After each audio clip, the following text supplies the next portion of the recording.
In this session, we shall discuss another very grave misconception which is found regarding Islam and women. It is thought that Mahr, or the dower money which a husband is liable to pay his wife, is actually the price of owning his wife. Now, this notion is absolutely baseless. It is not that a person or a husband is buying his wife by paying this money. Rather, this money has some very special significance. And in other words, we need to understand what Mahr actually stands for. Now, if we study the Quran, we come to the conclusion that Mahr actually is nothing but a token or a symbolic expression of the fact that a person or a husband who intends to bear the financial responsibility of the bride and the future family, then actually by giving this Mahr, he accepts this responsibility. In other words, this token is actually a symbolic expression of accepting the responsibility of financially providing for the family.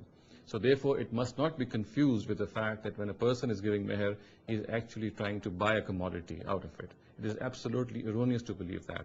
Mahr itself has a very deep significance, as I said, and the Quran has also not fixed any quantity of Mahr. It has left this Mahr or dower to the customs and conventions of a society. There is no such thing as a Shari Mahr as is generally understood, and people often regard the Mahr given by Hazrat Ali to Hazrat Fatima as a Shari Mahr. This is absolutely erroneous to believe. The Mahr he gave was according to the customs and conventions of his own society. Today also, this Mahr has to be given according to the customs and conventions of our society. And of course, this has to be given by taking due consideration and due regard to the financial status of the husband, and of course the social status of the lady that he is intending to bring home as his wife.